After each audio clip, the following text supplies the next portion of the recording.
Bonjour à tous et bienvenue sur le plateau de Bonjour chez vous. Aujourd'hui, nous allons voir quel est l'impact de notre adoration, particulièrement dans les situations difficiles et compliquées. Nous allons voir que l'adoration est une arme puissante, peut-être même l'une des plus puissantes que nous ayons. Et Frank va faire une session d'adoration à la fin de cette émission. Ah. Alléluia. À la fin. À la toute fin. Vraiment, on va te garder un temps à la toute fin. Au minimum 10 minutes. Au minimum. Est-ce que vous restez avec nous? Si je fais ça à la toute fin, écrivez-le dans les commentaires. Wow. Bon, ce que les gens ne savent pas encore, Frank, c'est que tu vas nous quitter en milieu d'émission. Voilà. Car Nadine va venir sur le plateau. Et elle pourra le faire. Elle pourra le faire. Elle va pas faire une session adoration, mais elle va nous parler d'albums d'adoration. Elle va nous faire nos coups de cœur d'albums d'adoration. Donc, c'est nos coups de cœur à nous, un petit peu dans l'équipe, mais il y a plein d'autres albums qui sont certainement formidables. Donc, c'est une petite sélection qu'on vous a fait. Si vous manquez d'inspiration dans vos temps d'adoration, Nadine va les présenter à la fin de l'émission. Et nous aurons le pasteur Atoms Mouma, qui ne sera pas ici présent parmi nous, Covid oblige, mais qui sera avec nous quand même sur ce plateau à distance. C'est-à-dire qu'il va nous faire il répondre à une question dans Pasteur, j'ai une question en vidéo. Il répond à la question de Gélin, je pense que ça se prononce comme ça, désolé si c'est mal dit, du Congo RDC. Que signifie adorer en esprit et en vérité selon le verset Jean 80? Donc c'est la réponse du pasteur Atoms dans cette émission. Un excellent programme qui va nous montrer à quel point l'adoration peut être utile, indispensable même dans certains moments de notre vie. Et on commence avec toi Aurélie dans la pensée du jour.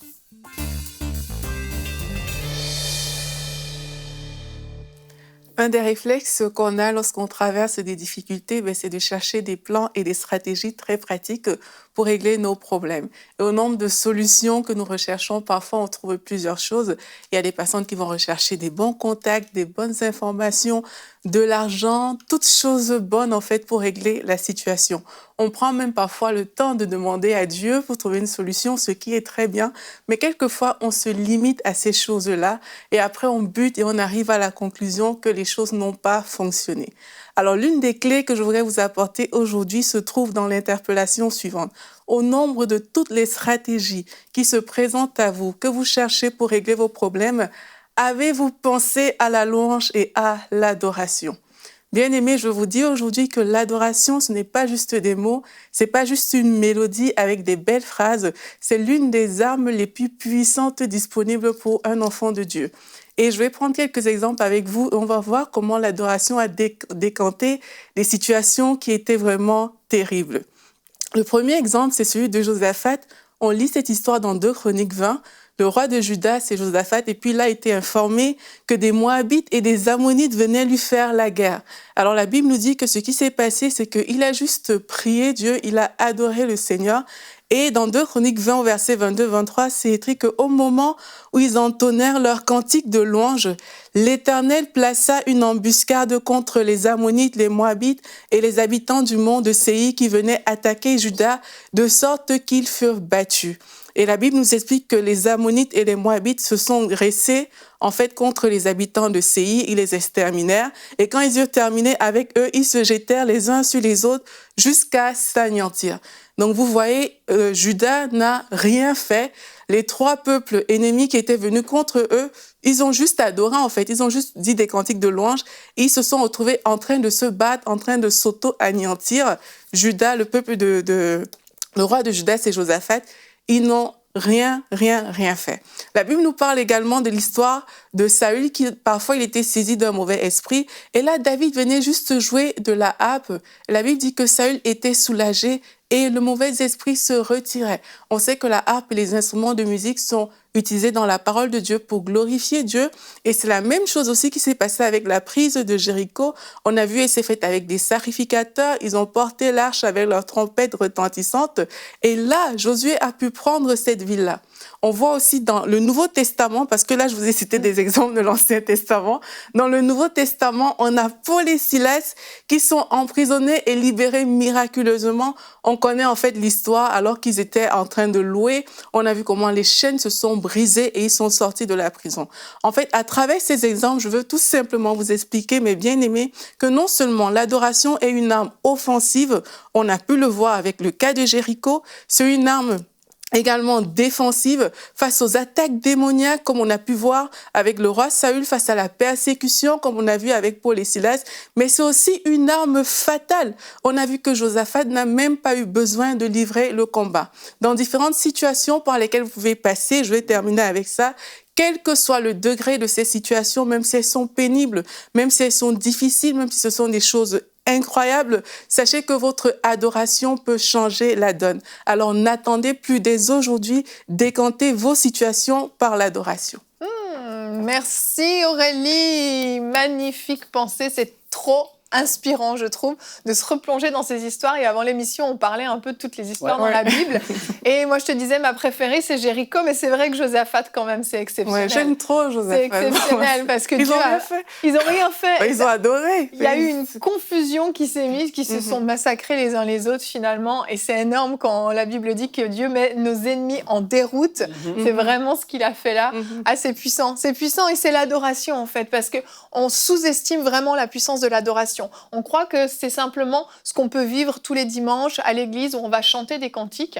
Oui, l'adoration, c'est souvent par des chants vraiment, mais en fait, c'est une attitude de cœur, premièrement. C'est ce cœur, en fait, qui déclare la grandeur de Dieu, qui déclare les bienfaits de Dieu, qui rend grâce à Dieu pour tout ce qu'il est, pour tout ce qu'il fait. Et en fait, ça nous amène dans une disposition tellement favorable à un élan de foi aussi. On ouvre les portes du ciel pour l'intervention divine. En fait. Ouais. C'est vraiment puissant et c'est un réflexe qui est complètement contradictoire. Tu le disais dans ta pensée, quand on apprend une mauvaise nouvelle, une situation, le réflexe, c'est pas du tout de dire « Alléluia, Seigneur, je te loue, tu es merveilleux ». C'est pas ça du tout. Et c'est ça qui est puissant, c'est toute la contradiction où finalement, en fait, dans ces temps d'adoration et de louange, tu parles même à ton âme et tu te disposes à voir le miraculeux de Dieu s'accomplir. C'est énorme. Amen. La Bible nous dit que... je vais y aller. Ah ben, vous battez pas. En fait, la Bible dit que Dieu siège. Il habite au milieu de la louange de son peuple. Et si on réussit à comprendre ça, en fait, on comprend la clé qui est derrière l'adoration. Parce que quand tu commences à adorer, en fait, tu sais que Dieu va venir habiter là. Et alors que Dieu est là, qu'est-ce qui peut résister à Dieu? Quelle est la situation qui peut résister à Dieu? Il n'y a aucune, en fait. C'est pour ça que moi, j'encourage les personnes, quand elles adorent, à ne même pas s'attendre au naturel, en fait. Parce que la présence de Dieu qui arrive là, ben, c'est une présence où tout devient possible. Le surnaturel devient possible. Les situations qui étaient comme très difficiles, elles n'ont pas le choix que de s'écarter, en fait. Et en fait, c'est ce qui se passe dans les différents versets qu'on a lus. La présence de Dieu est tellement forte que le poids des chaînes, le poids des ennemis, des murs, tout ça, mais ça s'enlève, en fait. Donc, au lieu que les personnes réfléchissent parfois à 10 000 solutions, parce que en tant qu'être humain, vraiment, on aime chercher des solutions et c'est bien. Mais vraiment, l'adoration fait partie des armes qui sont à notre disposition, qu'on peut utiliser pour dire, OK, dans cette situation, je veux seulement la présence de Dieu. Présence de Dieu, viens, installe-toi et je vais voir les choses se décanter. Je vois deux aspects un peu par rapport à ce qu'on dit aujourd'hui. Il y a le fait de, comme à Jéricho, les gars marchaient, avaient l'air stupides, ridicules, pendant plusieurs jours d'affilée. Et puis après ça, ils ont fait le tour cette fois, et là, ils se sont mis à crier.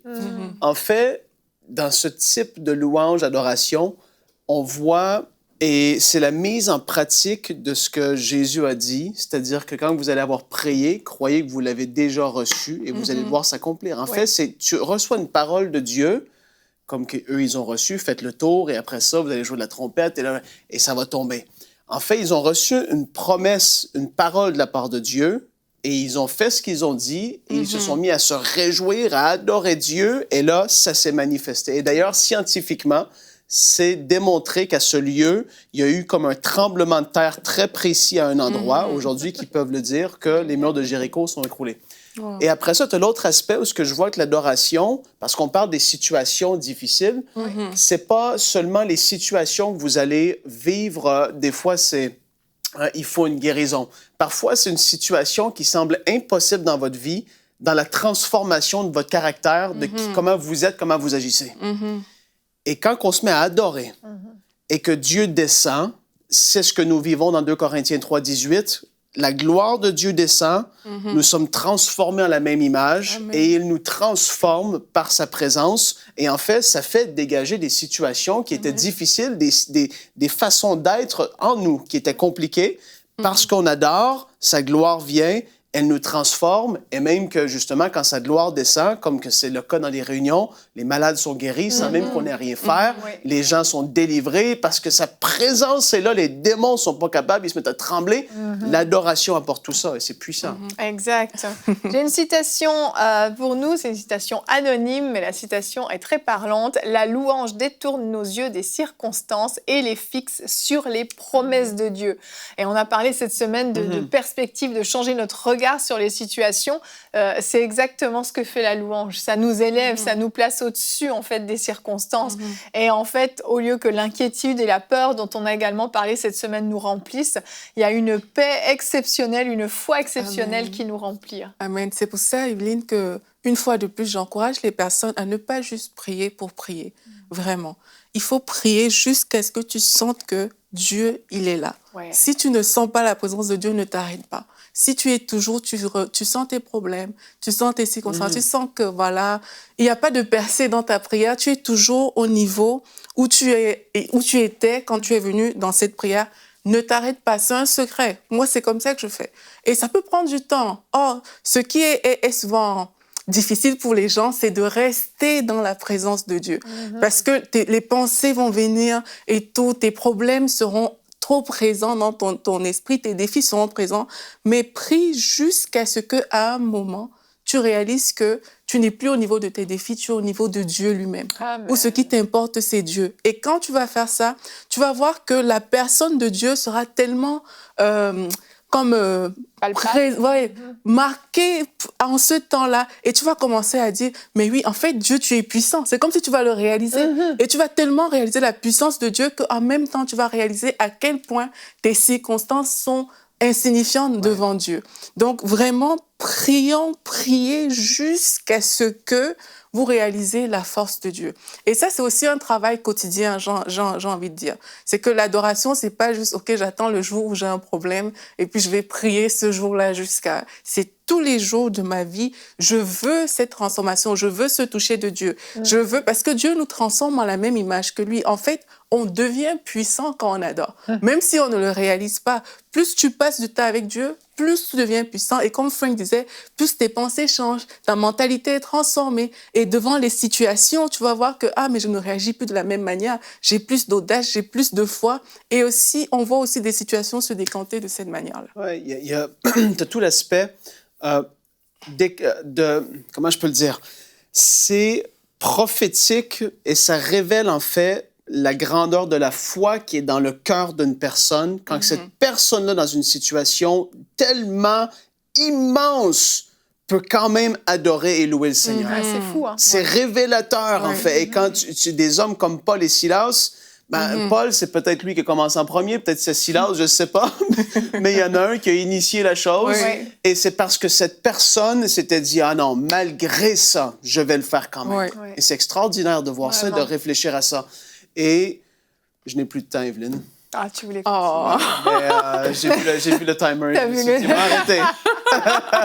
Tu gardes ça pour une prochaine fois, Frank. Oui, une prochaine émission là-dessus. C'est un bon thème. Avant d'écouter ce que le pasteur Atoms a répondu pour le pasteur, j'ai une question. Je vous présente notre verset du jour qui est dans les psaumes, bien évidemment. Psaume 50 au verset 23. « Celui qui offre sa reconnaissance, celui-là me rend gloire. Et il prend le chemin où je lui ferai voir le salut que Dieu donne. » Et on sait que le salut, c'est quelque chose de complet dans tous les domaines de notre vie. Offrir notre reconnaissance à Dieu, c'est justement ces temps qu'on passe dans la louange, dans l'adoration, pour glorifier Dieu, pour qui il est, pour tout ce qu'il fait dans notre vie. Et c'est des moments où vous allez voir, vous allez expérimenter des choses puissantes. Et on va voir maintenant ce que le pasteur Atoms a répondu à, comme je le disais, Géline. Je ne sais pas si je le prononce bien. On va découvrir en tout cas la vidéo. Shalom. Que veut dire adorer en esprit et en vérité? Ok.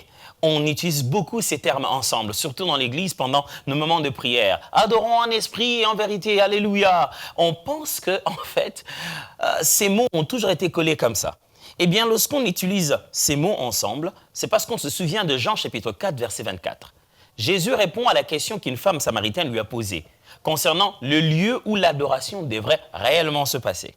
Ils étaient du côté de la Samarie, du côté des Sichars, et ils voyaient le mont Garizim. Et la femme lui dit, est-ce qu'on ne devait pas adorer Dieu ici, là où nous, les Samaritains, nous disons?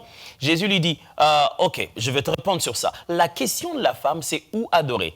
Ici ou à Jérusalem? Jésus, en répondant, commence par quasi balayer cela. Il dit, ce n'est ni sur cette montagne, ni à Jérusalem qu'il faudra adorer le Père.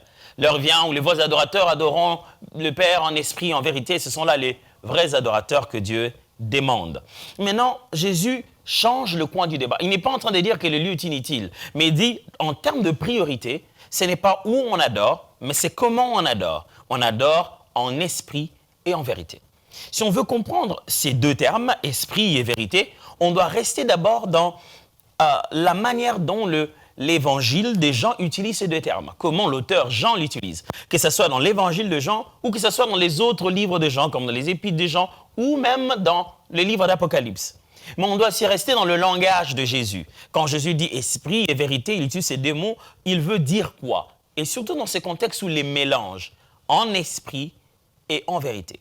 En lisant dans un texte en français, vous allez voir que certains auteurs, ils mettent esprit avec un petit e pour désigner l'esprit humain, de l'être humain, et en vérité. Que veut dire adorer en esprit et en vérité?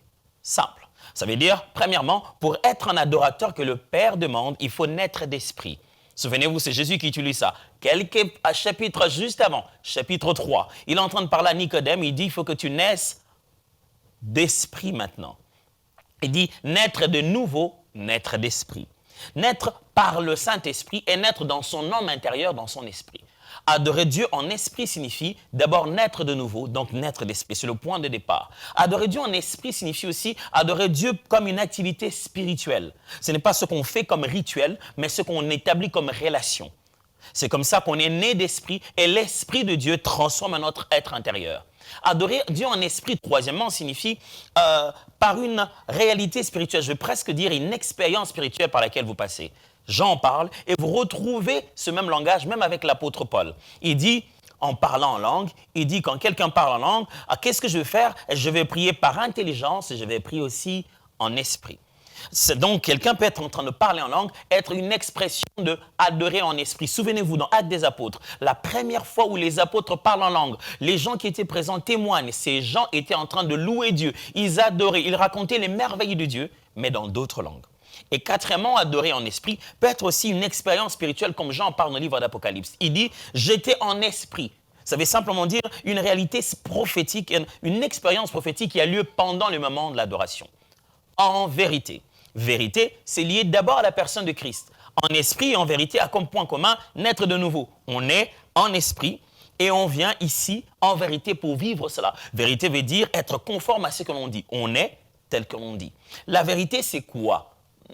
La vérité, c'est plutôt qui? La vérité, c'est Christ d'abord. On ne peut pas donc adorer en esprit et en vérité sans que ce soit en Christ. C'est pourquoi l'homme d'Hébreu dit, par lui, offrons sans cesse à Dieu des sacrifices de louange, ce qui est le fruit de nos lèvres qui confesse sa gloire. Par lui, pour adorer en esprit et en vérité, il faut approcher le Père en Christ, Christ en nous et à travers la personne de Christ. Pour adorer en vérité aussi signifie adorer dans la conformité des Écritures. Ne t'aimez pas dire « Oh Dieu, tu es bon » pendant que toi, tu n'es pas bon tel qu'il est bon. Sois saint tel qu'il est saint. Alors, vous voulez adorer en esprit, en vérité? Commencez par naître de nouveau. Commencez par aimer cette relation avec le Saint-Esprit. Commencez par vivre la véritable foi chrétienne et soyez ce que vous dites de Dieu qu'il est. En vous regardant, il verra le reflet de sa propre personne. Allez-y, adorons déjà maintenant en esprit et en vérité. Que Dieu vous bénisse. Merci, Pasteur Atoms. Waouh, quelle bonne réponse, honnêtement. Toujours profond. Très Oui, profond. vraiment, je suis toujours impressionnée par les interventions du Pasteur Atoms. C'est très profond, c'est très clair aussi. Et ça donne envie d'adorer en esprit et en vérité. Ça va, Nadine? Ça va très bien, toi, Evelyne. Ça va très Hello, bien. Evelyne. On est content de te recevoir. Merci. Et tu vas nous présenter, comme je le disais en début d'émission, des albums pour nos coups de cœur, en fait, Oui, d'albums d'adoration. Exactement. Et Tu on dois va- danser aussi. Hein. Elle doit adorer aussi. Elle doit adorer aussi à À la fin, l'esprit, à en la place vérité. de Frank. Et donc, on découvre ça tout de suite dans la rubrique Culture et Médias. Alors Evelyne, c'est avec beaucoup de joie que je fais cette rubrique Culture et Médias parce qu'on parle de l'adoration et je crois que c'est important de pouvoir le faire et on a des outils pour le faire. Il y a des hommes et des femmes de Dieu loin pour adorer et pour nous amener nous aussi dans ces temps de louange et d'adoration. Et donc aujourd'hui, on va partager quelques albums, des coups de cœur d'albums francophones, mais il y en a bien sûr d'autres, mais ceux-ci sont des suggestions. Et je vais commencer par vous parler de l'album de Dan Lutin qui s'appelle... En fait, il y avait deux albums. On hésitait lequel choisir.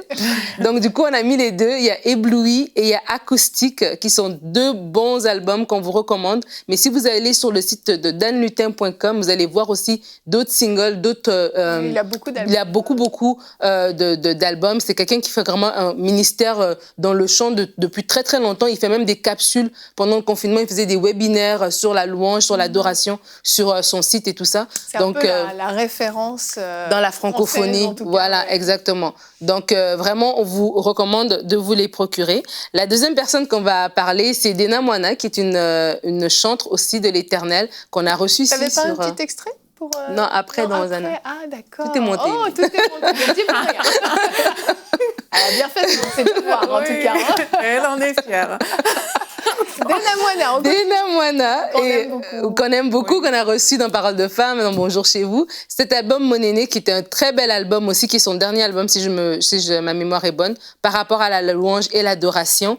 Et elle a aussi un chant qui s'appelle Si la mer se déchaîne. C'est un chant qu'elle avait sorti avant, mais tout récemment, elle a ressorti avec la Soweto Gospel Choir, qui est une chorale sud-africaine. Et donc, ils ont refait le chant. C'est un remix, en tout cas, si vous allez sur le site ou sa page YouTube, vous pourrez aussi retrouver ce chant que vous connaissez, mais qui a été chanté différemment. Et Dena Moana a aussi un chant qui s'appelle Saint-Esprit, qui est un chant qu'elle dit, j'avais suivi une de ses entrevues, elle disait, c'est un chant pour l'Église. C'est pour tout le monde, pour chanter la gloire de Dieu. Et on va écouter un extrait tout de suite.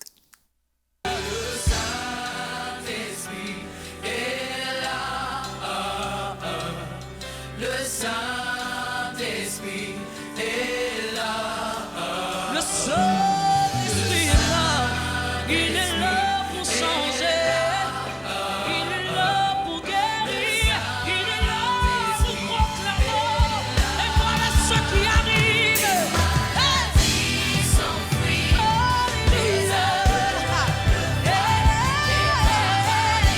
Les paralytiques sautent de joie, les stériles les sourds par sa puissance. Alors, on loue. Moi, j'ai vécu un super bon temps d'adoration ce matin même avec ce ce chant-là chant. dans ma Oh, voiture. wow. C'était puissant.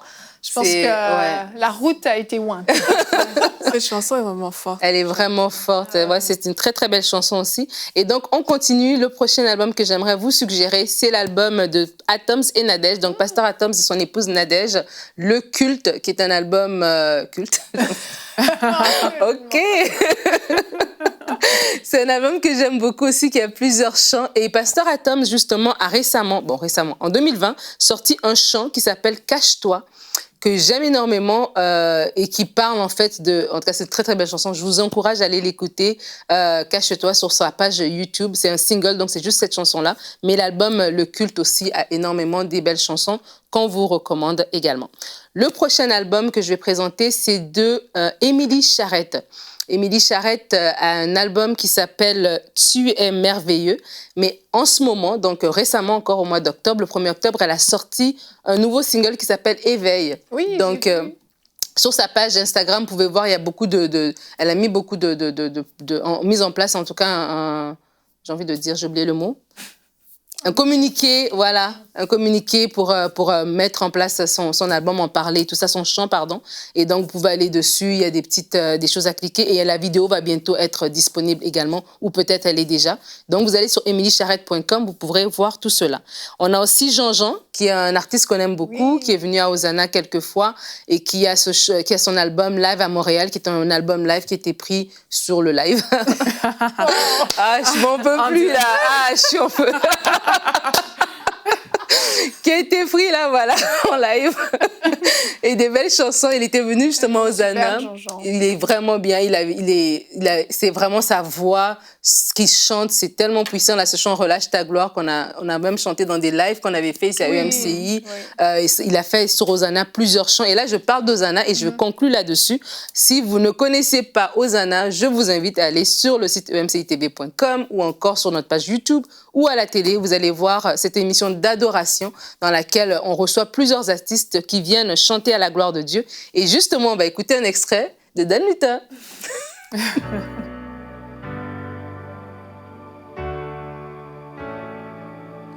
Je viens vers toi dans le secret, en ta présence, je veux rester.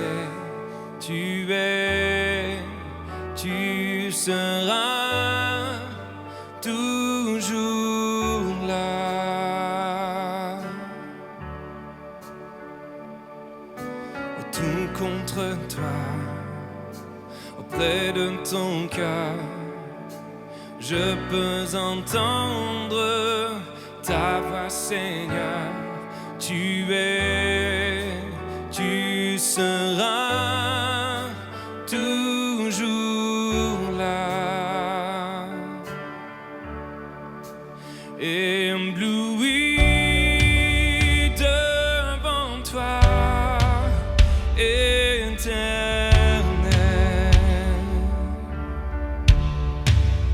ébahi par l'amour de ton ciel.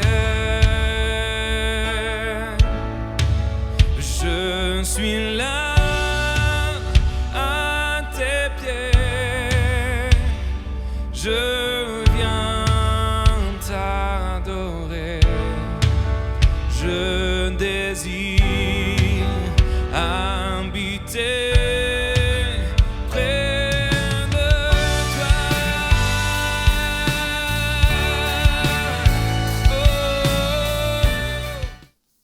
Merci Nadine Mais de nous voilà. avoir permis de passer un temps d'adoration. et de Vraiment, louange. oui. Merci beaucoup. Mais merci à Dan Luther. Merci à tous ces artistes chrétiens, je ne sais pas comment les appeler, ces chantres de l'Éternel qui nous permettent justement d'avoir ces temps d'adoration parce que quand on ne sait pas chanter, ça aide beaucoup d'avoir quelqu'un qui nous accompagne. Mais vraiment, on passe des bons temps dans la présence de Dieu grâce à tout. On est vraiment bénis, on est une génération bénie pour ça parce qu'on a vraiment une variété, on a accès à de la louange et à de l'adoration tellement facilement. Oui. Moi, j'ai envie de dire aux gens aussi qui veulent adorer de regarder Atmosphère de prière. Excellente C'est idée. vraiment très, très, bonne très idée. bon pour passer un temps dans la présence de Dieu. Je suis d'accord. Et si vous ne savez pas ce que c'est la nouvelle émission de MCI TV dédiée à la prière et à l'adoration, exactement. Allez, on se retrouve demain. Notre thème sera que la durée de ton épreuve ne te fasse pas murmurer contre Dieu. Certains d'entre vous, vous souffrez peut-être depuis des années. Vous avez persévéré dans la prière depuis des années. Et vous verrez qu'ils nous auront un témoignage magnifique dans la rubrique C'est mon histoire d'une mère qui a persévéré dans la prière pour le salut de ses fils et leur délivrance de la drogue. Elle a obtenu sa percée. Dieu est fidèle. On se retrouve demain. Bonjour chez vous.